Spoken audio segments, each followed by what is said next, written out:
오늘 주시는 하나님 말씀은 레위기 14장 33절에서 57절, 사도행전 16장 31절 말씀입니다.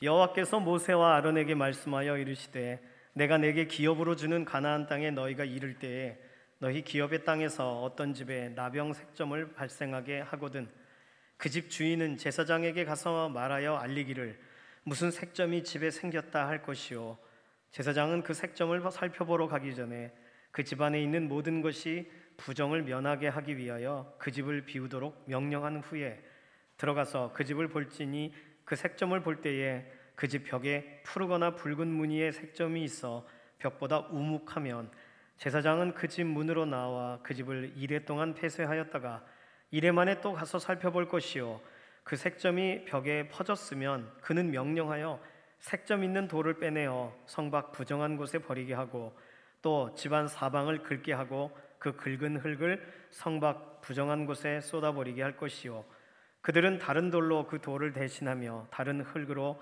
집에 바를지니라.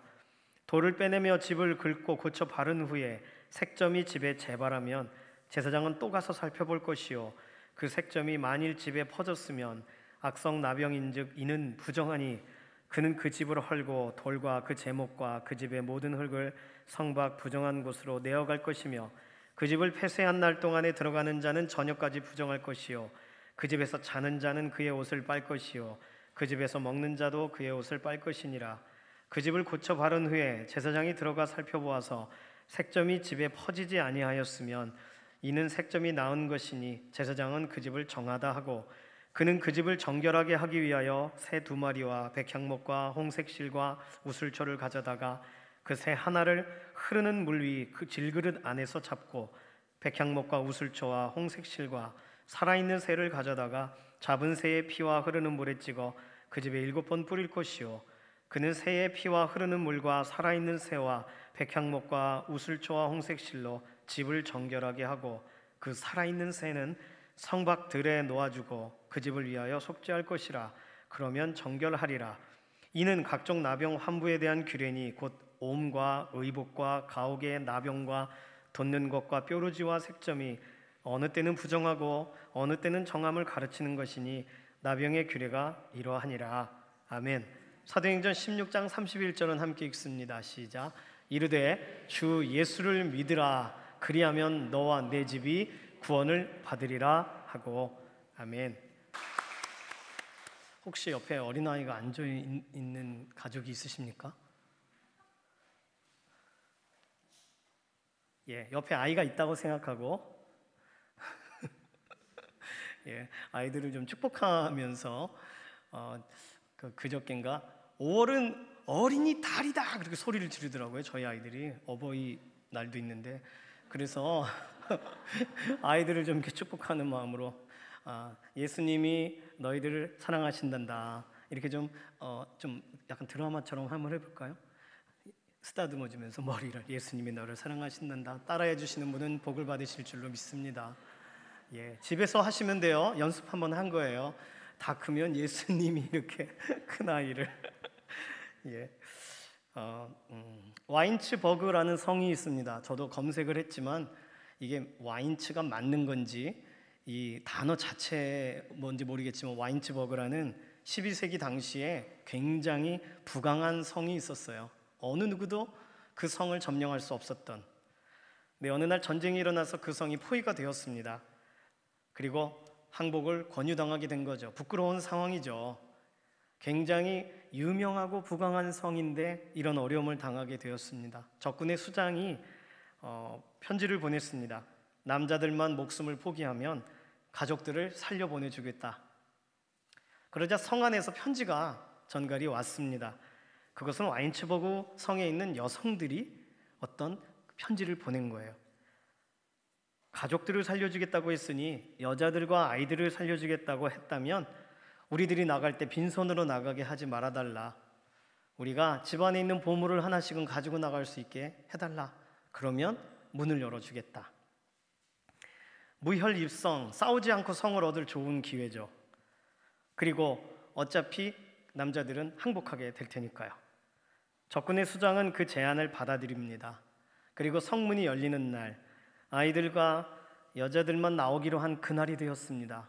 도대체 어떤 선물, 어떤 보물들을 뭘 꼭 가지고 나가고 싶을까? 적들이 궁금하겠죠.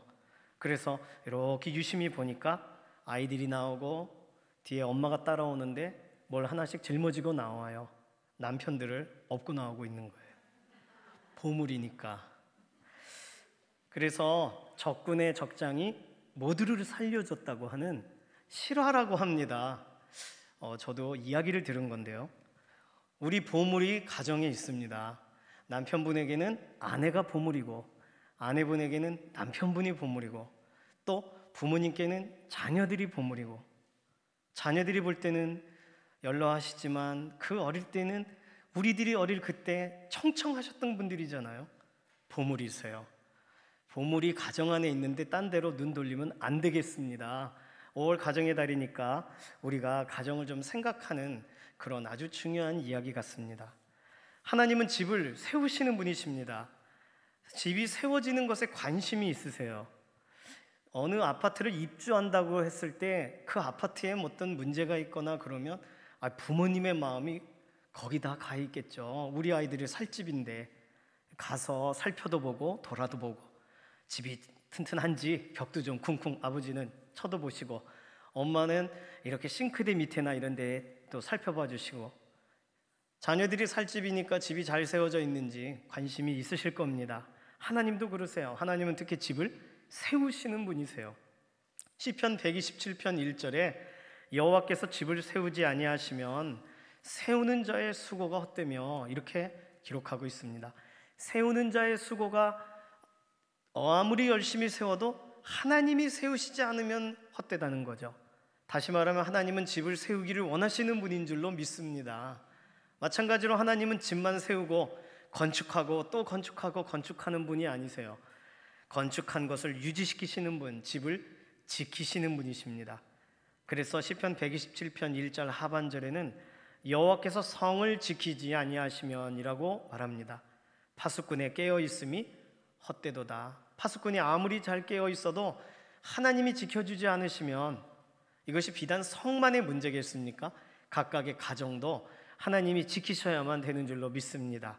지키시고 살피시고 보호하시고, 혹시 하나님께서 세우시고 또 지키시는 과정 가운데에 하나님의 의도는 아니시지만 우리의 가정 안에 어떤 잦은 마찰이나 대화의 어떤 부족함이나 또 여러 문제가 발생했을 때, 오늘 본문을 이렇게 볼 때는 집에 오염이라는 설명을 하는 것으로 적용해 볼 수도 있겠습니다. 집안에 어떤 색점이 발견된다면 이런 표현으로 설명하고 있으니까요. 어쨌든 그 오염을 하나님은 제거하기 원하세요. 정결케 하시는 분이십니다. 집을 정결케 하시는 분이세요. 하나님은 세우시고 지키시고 정결케 하시는 분이십니다. 물론 언제나 이 모든 것이 하나님의 기본적 성품이시지만 여호수아 6장 26절은 좀 특별한 이야기도 포함되어 있습니다. 누구든지 일어나서 이 여리고 성을 건축하는 자는, 건축이란 단어가 들어갔으니까 하나님이 기뻐하실 만한 내용 아니겠어요? 그런데 그 여리고 성을 건축하는 자는 여호와 앞에서 저주를 받을 것이라. 그 기초를 쌓을 때에는 그의 맏아들을 이룰 것이요 그 문을 세울 때에는 그의 막내 아들을 이루리라. 이것을 신명기 13장 16절에 있는 하나님께서 불살라 진멸시키신 성은 영구히 폐허가 되어야 되는데 다시 건축되어서는 안 된다라는 구절이 있습니다.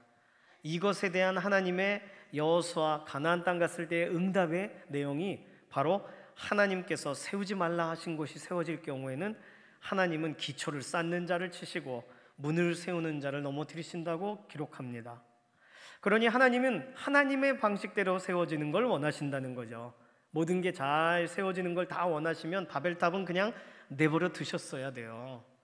하나님 앞에 높아 막 올라가는 것도 잘 세워지네, 건축 기술이 좋은 걸, 이렇게 하나님이 두시고 건축 양식, 건축자의 입장으로 얼마나 수고했을까 이 사람들이 이렇게만 바라보시는 분이라면 하나님은 세우는 걸 좋아하는 분이다로 끝나야 됩니다. 그런데 방금 말씀드린 구절은 하나님의 뜻과 상관없이 세워진 것은 가차 없으세요. 기초를 바로 하시고 세우시는 모든 틀들을 하나님의 뜻에 맞춰 가십니다. 그러니 우리의 가정이 하나님 안에서 시작하기로, 하나님 뜻 가운데 달려가기로 했다면 이것은 잘 세워지고 또 잘 지켜지고 잘 때마다 채워주시는 하나님의 손길을 경험할 아주 좋은 기회가 우리 가정에 온 줄로 믿습니다. 그래서 세우시고 지키시고 정결케 하시는 하나님이 오늘 본문을 기록하셨어요. 오늘 본문은 어떻게 하나님께서 집을 세우시고 바꿔가시는가에 대한 내용이 나와 있습니다. 막 소리가 들려도 전혀 요동하지 마세요. 예를 들어 뭐 전쟁이 났다 그러면 빨리 뛰쳐나가야 되겠지만, 그런 거 아니면 꼭 문자는 보시고. 말을 하는 핸드폰도 있네요. 예. 하나님께서는 우리에게 요구하세요. 집을 오픈하라. 오늘 본문이 그것입니다. 혹시 하나님께서 약속하신 그 땅에 갔을 때 그 집에 무슨 문제가 발생하거든, 색점과 같은 것이 보이거든, 그러면 제사장을 부르라. 진찰하게 하기 위하여 집을 열어줘라. 그리고 집을 비워라. 왜 비우냐면 36절에 그 집에 있는 가재도구와 모든 것까지 오염되지 않으려면 다 빼내라는 거예요. 집 이사 갈 때 물건을 넣었다가 또 뺐다가 하는 거와 같다고 생각하시면 되겠습니다.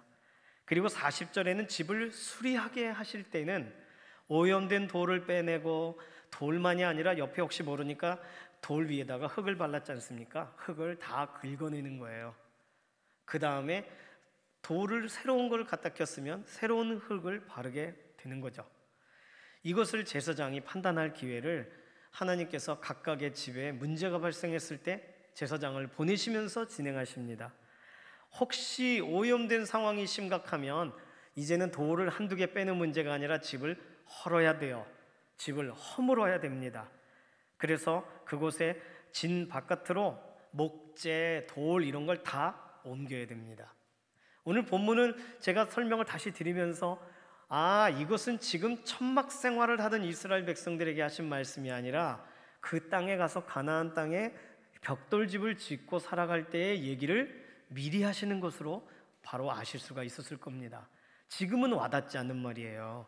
지금은 의미가 없어요. 그러나 그 땅에 갔을 때 젖과 꿀이 흐르는 약속의 땅이라고 하셨는데 여기도 어떤 오염이 있네, 습기가 높아서 집에 곰팡이가 끼네 라고 했을 때 그때 제사장이 가정 방문을 해야 되는 것으로 설명하고 있는 겁니다.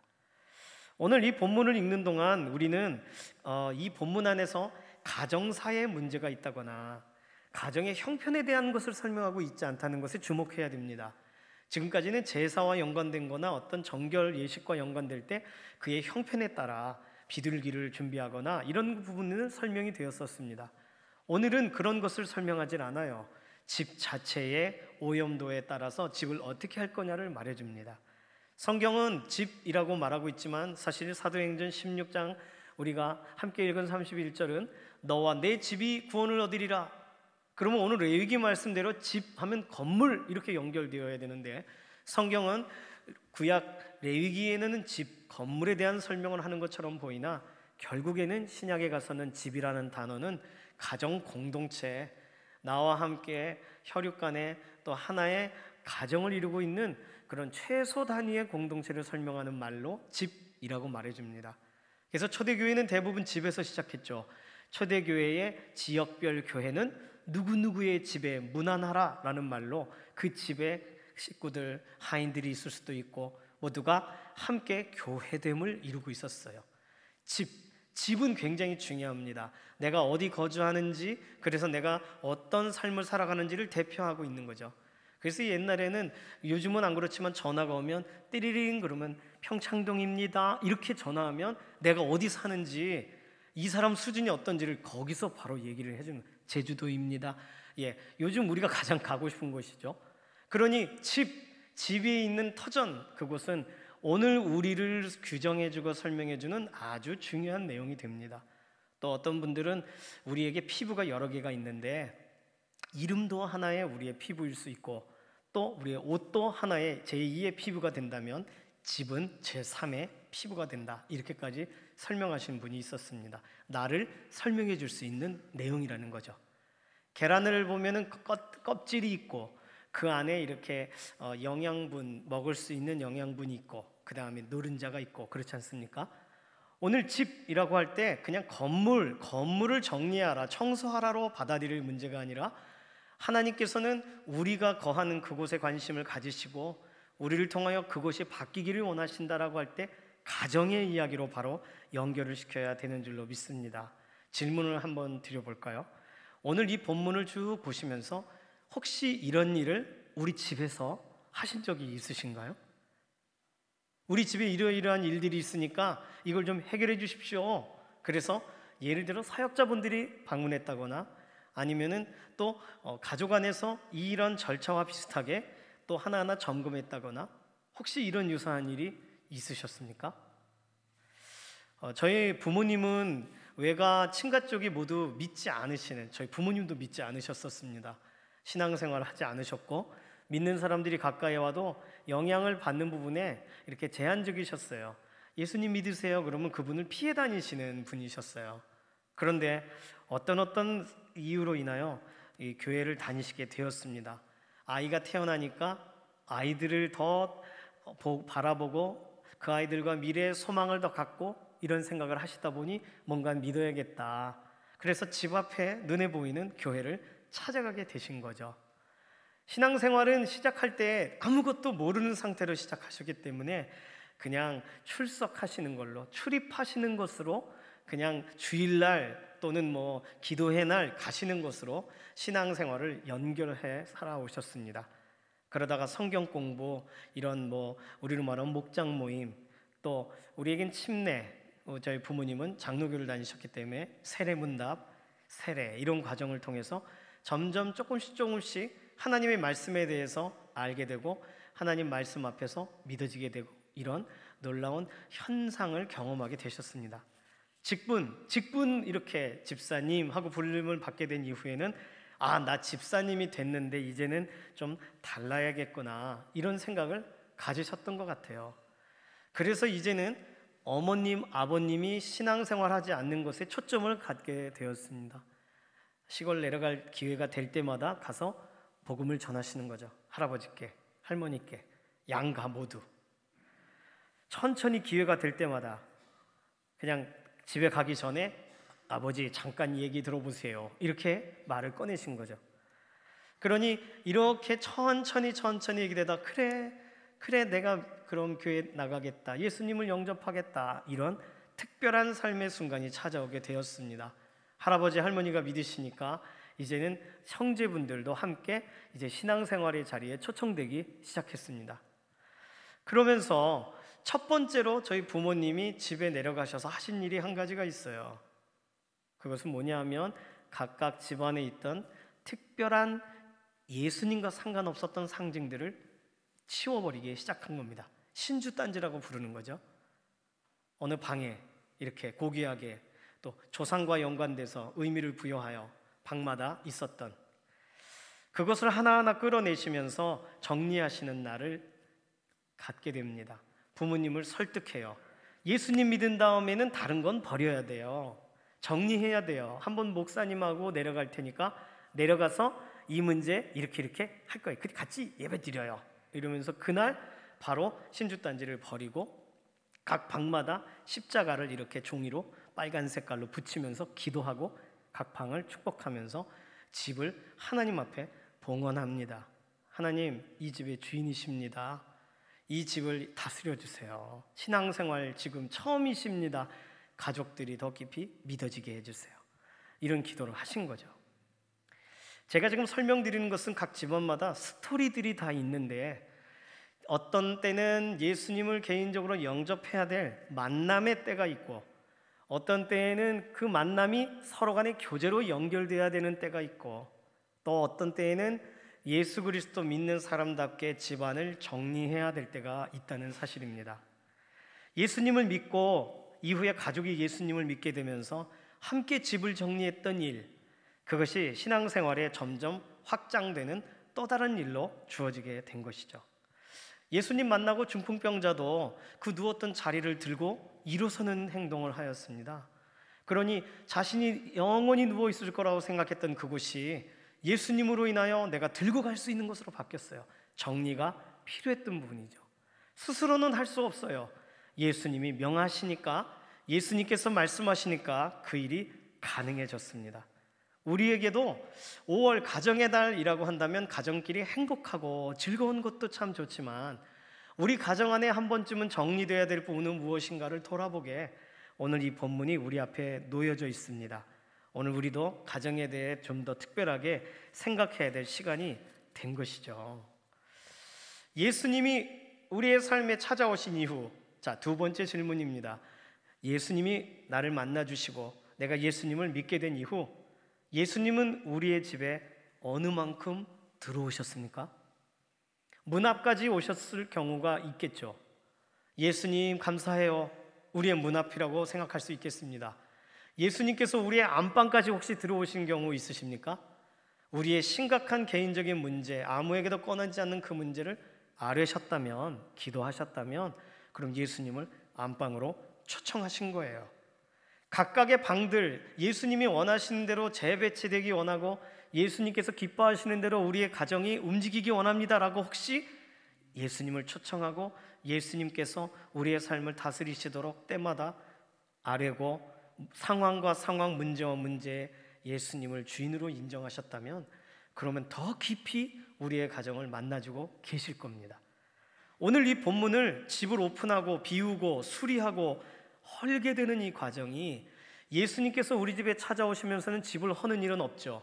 우리를 새로운 피조물이 되게 하시면서 그러나 우리의 삶 가운데 더 깊이 다가오시는 일, 그러니까 우리의 마음 문을 열어드리는 일도, 그 다음에 우리의 삶 가운데 말씀으로 집을 정돈하시는, 말씀대로 우리의 집을 살펴보실 수 있게 그 우선권을 드리는 일도 우리의 삶에 일어나야 될 5월 달에 일어나야 될 아주 중요한 결단이 되는 줄로 믿습니다.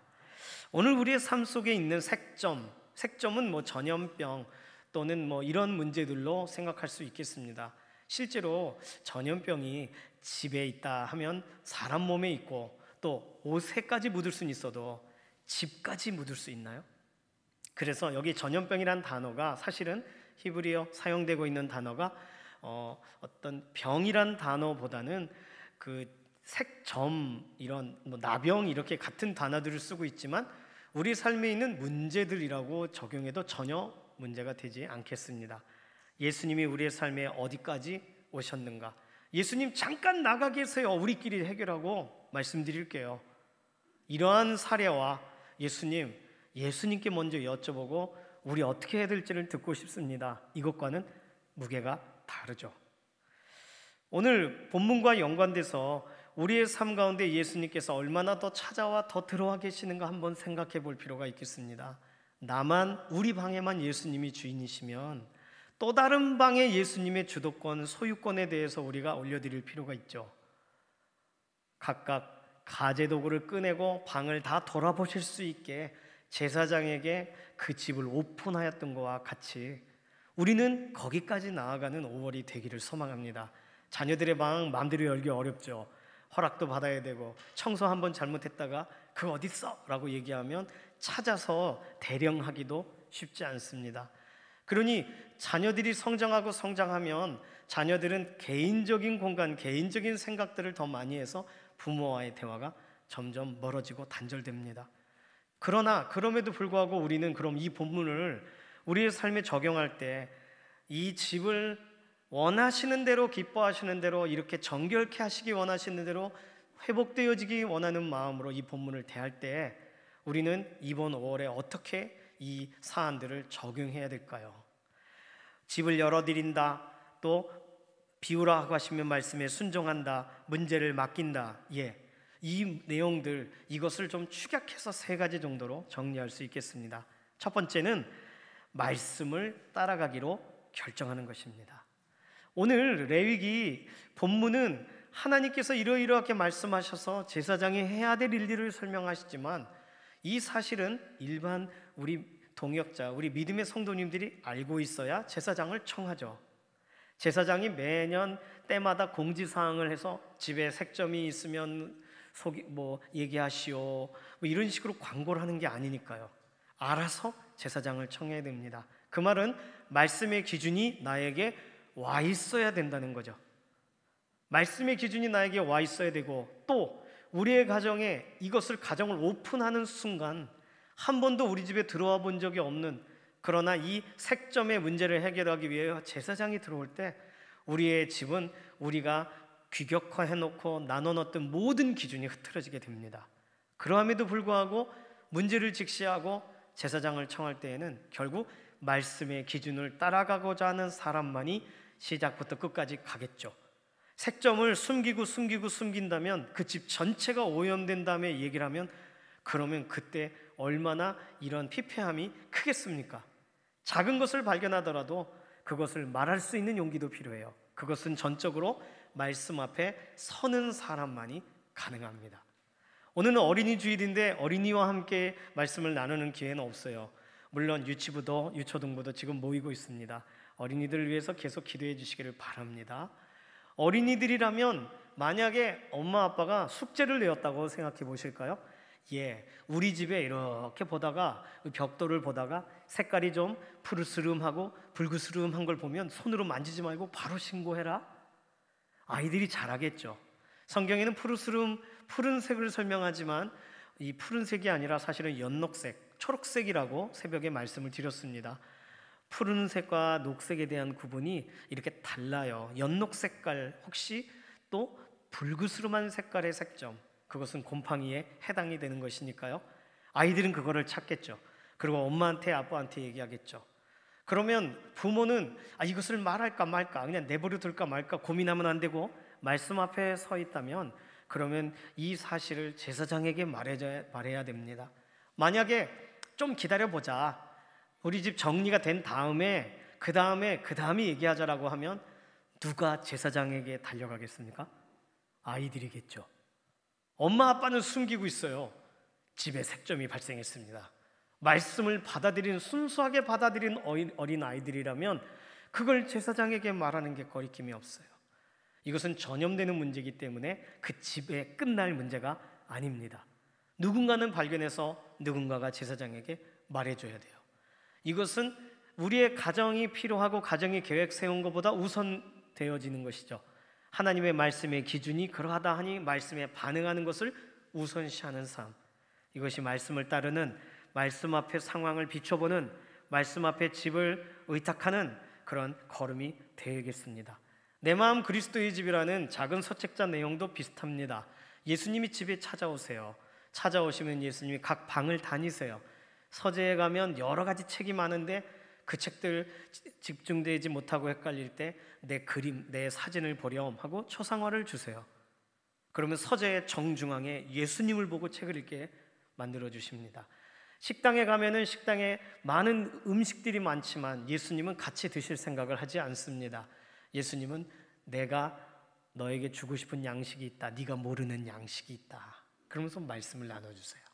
하나의 이야기와 같지만 우리의 각 가정을 살피시고 가정의 필요를 점검해 주시는 예수님의 모습으로 그 내 마음 그리스도의 집이라는 책은 설명되어지고 있습니다. 이번 5월 예수님의 말씀을 따르고 예수님의 검진을 받으시고 예수님께서 우리의 삶에 더 깊이 관여하시는 복된 새로운 달 되시기를 소망합니다. 아파트에 사신다면 그런 특정 기간 동안에 벌레를 잡기 위하여 언제 며칠 날짜를 정해서 이렇게 방역에 도움을 주십사 하고 공지가 뜨게 됩니다. 그때 그 방역을 하지 않으면 다른 집에 있는 바퀴벌레가 다 우리로 와요. 방역 안 한 깨끗한 집이니까. 다른 집들은 약을 뿌렸기 때문에 벌레들이 못 가도. 어찌 보면 5월 가정의 달이라고 할 때 가정에 대해 생각할 때 우리가 가정을 놓고 기도하고 말씀 앞에 가정을 이렇게 대입해 보는 것은 같은 기간 함께 방역을 하는 영적인 방역과도 같겠습니다. 이 일에 더 힘쓰는 믿음의 동역자 되시기를 소망합니다. 두 번째는요, 이렇게 말씀을 따르며 나아가다가 우리는 부딪히게 되는 한 가지 사건이 있습니다. 내가 말씀을 아무리 따라가도 예수님이 직접 나를 붙들어 이끌어 주도하시지 않으면 내가 말씀을 자꾸 저울질한다는 거예요. 말씀이 그러하다 아멘 하고 뒤돌아 집으로 가면서는 말씀의 일부는 버리고 가는 거예요. 꼭 땅콩 껍질 버리면서 알맹이만 쏙 빼먹고 가듯이 우리에게 주신 말씀을 일부만 적용하고 일부는 적용하지 않습니다. 그러니 우리에게 두 번째로 필요한 것은 예수님을 이 집에 주인으로 모시는 거예요. 우리 집의 주인으로 모시는 거예요. 우리 이 집은 예수님 것입니다. 예수님 마음껏 사용하여 주십시오. 예수님의 말씀대로, 주인의 말씀대로 운영되어지기를 원합니다. 제가 혹시 이 문제를 가지고 기도하지 않으면 예수님 저를 사로잡아 주십시오. 그래서 기도의 자리로 끌고 나와 주십시오. 우리 이렇게 기도할 만큼 우리의 집을 하나님 앞에 예수 그리스도께서 주인 되심을 인정하는 고백 가운데 우리가 기도해 나아가는 것이 필요합니다. 예수님이 주인 되시면 달라지거든요. 예수님께서 우리의 가정의 실제적인 실소유주가 되시면 우리는 허락받고 모든 일들을 진행해야 됩니다. 파인애플 이야기라는 작은 이야기 책에 선교사님이 선교지에 가서 파인애플을 심었는데 심은 사람들이 자기 것이라고 훔쳐먹습니다. 선교사님은 파인애플을 먹을 수가 없어요. 그러니까 개도 풀어놓고 보초도 세워봐도 소용이 없어요. 귀국해서 어느 신앙 세미나를 참석한 이후에 하나님께 드렸어야 되는구나를 깨닫습니다. 그리고는 다시 귀국해서는 파인애플 밭을 건드리지를 않습니다. 원주민들은 파인애플을 계속 따먹으면서 이상하게 느끼는 거예요. 왜 저 선교사님이, 왜 저분이 파인애플 얘기를 더 이상 하지 않을까? 그래서 묻습니다. 왜 파인애플에 대해서 얘기하지 않아요? 저렇게 없어지는데. 선교사님이 그거 더 이상 제 것이 아닙니다. 파인애플 밭을 드렸어요. 누구에게 드렸나요? 하나님께 드렸습니다.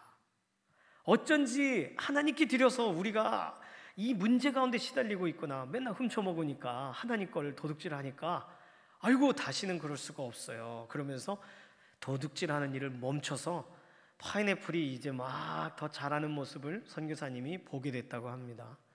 시간이 지나면서 이제 파인애플이 너무 잘 익었어요. 저대로 두면 안 될 것 같아요. 그 얼마나 먹고 싶겠습니까? 원주민들이 찾아옵니다. 다시 하나님 것이지만 누군가는 관리해야 되지 않을까요? 저거 어떻게 하나요? 그러자 선교사님이 하나님이 주신 것으로 알고 감사함으로 나눠 먹읍시다. 그래서 파인애플을 서로 나눠 먹은 이야기가 파인애플 이야기의 전체입니다. 별거 아니죠. 그런데 소유권에 대한 이야기예요. 나는 파인애플의 그 근원을 하나님께 드렸는가? 파인애플의 소유를 내가 심었고 내가 투자했으니까 내 것이라고 생각하는가? 하나님이 자라게 하시니까 하나님의 소유라고 말하는가? 오늘 우리 집을 예수님께 드렸다라고 하면 예수님이 원하시는 기본 원칙 가운데 집이 운영되어져야 됩니다. 예수님이 기뻐하시는 방식대로 우리는 따라갈 수밖에 없어요. 그러니 예수님을 모시고 예수님께 우리의 가정에 집문서를 드리고 예수님 마음껏 우리의 가정에서 행하여 주십시오라고 맡기고 문제가 발생하고 생기면 예수님께 바로 달려가는 일, 이것이 우리가 해야 될 두 번째 일이 되겠습니다. 보통 이사신방을 하면은 그 가정을 축복하고 그 가정이 늘 하나님께 기도하고 예배하는 가정이 되기로 결단하는 그런 시간으로 이사 예배가 진행이 됩니다. 저는 몰래 기도하고 와요. 예수님 이 가정의 주인으로 계셔주셔서 이 가정에 문제들이 발생할 때 예수님께 들고 나오도록 기도의 문을 열어주세요. 어떻게 보면 이사라는 거는 내가 좀 이번엔 다리 쭉 뻗고 제대로 살고 싶어서 이사 간 거잖아요. 누구 감시를 받거나 누구가 이렇게 해라 저렇게 해라 하는 걸 따르고 싶어서가 아니잖아요. 혹시 자녀들하고 같이 살다가 자녀들이 성장해서 이제는 분가했다면 이제 부부 또는 혼자 이 집을 전체를 내 마음대로 가구도 배치할 수 있고 그렇지 않습니까? 그런데 거기에 예수님이 이 집의 주인이십니다. 그러면 한 번쯤 생각을 해보게 돼요. 어디까지 드려야 될까? 이렇게. 어떤 목회자분은 그 외국에서 이렇게 한국 잠깐 들어오셨던 분들이 그 나가는 비자 문제 때문에 어려워지자 그분들을 자기 집에 같이 생활하게 합니다. 1년, 2년 동안. 그리고는 다시 돌려보내요. 내 집이라고 생각하면 그것이 가능할까요? 예수님이 뭐라 말씀하시는가에 순종하니까 그 일이 가능한 줄로 믿습니다. 예수님이 주인 되신 집, 예수님께 드려졌다라고 할 때 이것은 얼마나 의미 있습니까? 세 번째는 뭐냐면 말씀을 따르고 예수님 우리 집의 주인이심을 인정한다는 사실을 가족에게 말하는 거예요. 그것이 세 번째입니다. 이 사실을 가족에게 말할 때 가족들은 이 사실에 영향을 받게 돼요. 나 혼자만의 사실이 아니라 이루어진 일에 대해 영향을 받게 됩니다. 예수님께 드렸다고? 예수님이 이 우리 집의 주인이시라고? 그러면 생각하는 것이 달라질 수밖에 없어요. 뭐 실제적인 무슨 도장을 찍고 뭐 이런 과정들로가 이해가 되지 않고 영적인 것으로 이해되지만, 그러나 문제가 발생할 때, 고민이 생길 때 예수님께 나아가는 길이 오히려 수월해집니다. 가족들은 무슨 일이 생기면 엄마 기도해야 될 때 된 것 같은데요 라고 말할 수 있어요. 왜냐하면 예수님께 이 집이 드려졌으니까, 주인이시라는 것을 인증했다고 했으니까. 나는 신앙이 달라서 그 말이 무슨 말인지 모르겠지만, 그러나 문제가 있을 때 그래 그분이 해결하시도록 해볼까? 이것이 가능해지는 가족 안에 대화의 지점이 생깁니다. 가족에게 말하셨어요? 신앙생활 하는 부분에 대해 내가 열심히 신앙생활 할게, 나 교회 가는 것만 막지 마시오. 여기까지는 대화해 보셨을 수도 있어요. 내가 이번에 제자학교 하는 거 좀 허락해 주세요. 여기까지는 대화하셨을 수 있어요. 그러나 이 집 예수님의 것으로 봉헌했어요. 예수님 거예요. 예수님이 원하시는 대로, 예수님이 가장 집에 대해 잘 아시니까, 우리의 삶에 대해 가장 잘 아시는 분이니까 그분께 기도하고 맡겼습니다. 이제 걱정하지 마요. 우리 예수님께 기도하고 예수님을 따라가는 일만 같이 하면 돼요. 이 말을 우리의 가족, 우리의 자녀들이 혹시 최근에 들은 적이 있나요? 그런 얘기를 좀 자주 하는, 그런 얘기를 처음이라도 한마디를 꺼내게 되는 새로운 5월달 되시기를 소망합니다. 그럼 자녀들의 태도가 달라질 거예요. 자녀들의 반응이 달라질 것입니다. 오늘 우리는 무엇인가를 결정하고 이루어내는데 제한적이라 할지라도, 그러나 예수님을 주인으로 모시는 순간 우리는 주도권이 예수님께 가기 때문에 우리는 예수님의 말씀을 따라가는 일이 돼요. 우리가 하는 일이 갑작스럽게 우리가 원하는 대로 내 마음대로 바꾸는 일이 아니라 기도하고 결정한 일로 가니까 그 모든 일들이 충분히 기도의 자리, 한 번 더 숙고하는 자리, 그리고 인도하심을 구하는 자리로 바뀔 수밖에 없습니다. 그 말을 한 이후에는 가족들 앞에서 하는 모든 행동들 하나하나가 달라질 수밖에 없어요. 가족들은 믿을 수밖에 없고요. 엄마의 달라진, 아빠의 달라진, 또 우리의 자녀의 달라진 말들을, 그의 삶을 볼 수밖에 없어요. 그러니 나는 예수님의 것입니다가 사실 신앙생활의 시작이잖아요. 그런데 우리 집은 예수님의 것입니다라는 선언이 우리 가족 모두가 함께 예수 그리스도를 향하게 하는 시작점이 된다면, 그렇다면 우리의 가족의 구원의 문은 조금씩 열려지고 있는 것입니다. 복음을 전해서 예수님을 영접하는 일, 너무 아름답고 좋은 일이죠. 우리 안에서 더 많이 진행되고 일어나게 되기를 소망합니다. 그 전에 할 일은, 나는 우리 가정을 하나님이 주관하시도록 올려드렸다. 하나님의 손 안에서 오늘도 보호를, 코로나와 이런 여러 가지 때문에 하나님께 맡겨드렸어요. 하나님이 관리해 주시고 하나님이 이끌어 주시기를. 이것에 대해 누가 반대할 수 있겠습니까? 왜 당신 마음대로 그렇게 맡겼어라고 말하겠어요?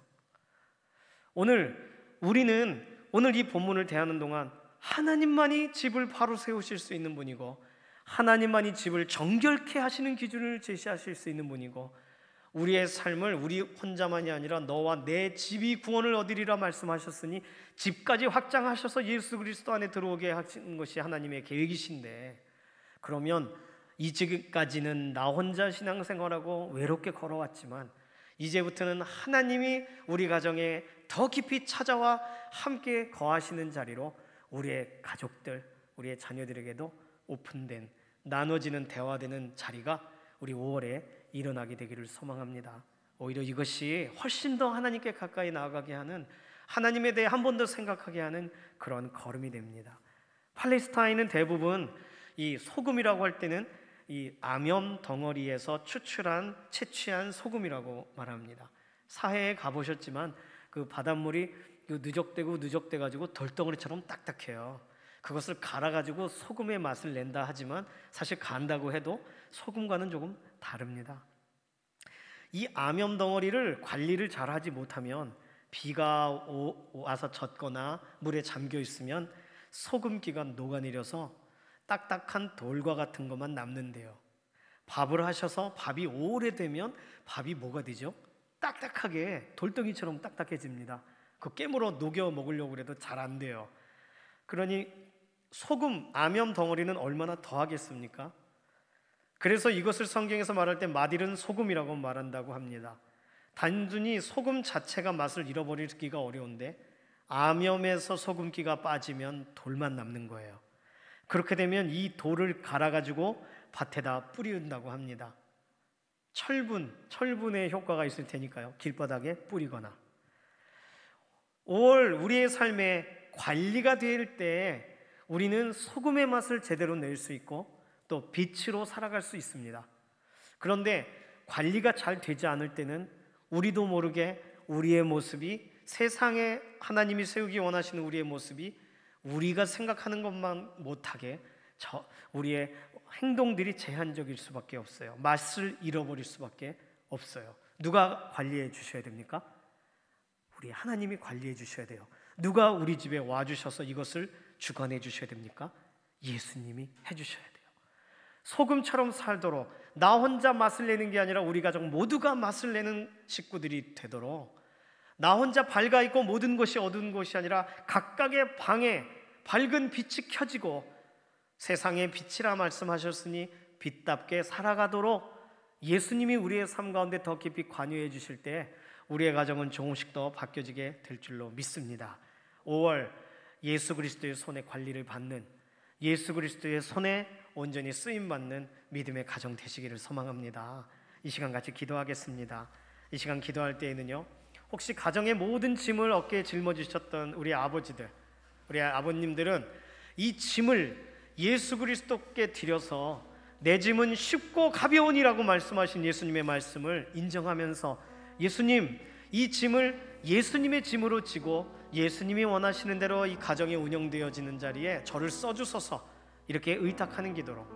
가정의 어머님 되시는 분들은 모든 것, 살림이나 모든 것들 지금까지 가장 많은 일들을 해오셨죠. 그러면서 혹시 서로 간의 대화에 어려움이나 이런 부딪힘이 있으셨습니까?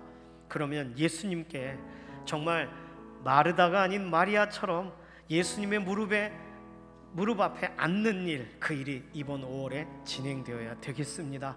우리가 뭐 할 줄 아는지 다 하세요. 그러나 예수님의 말씀 앞에 머무는 것을 예수님이 더 기뻐하실 것입니다.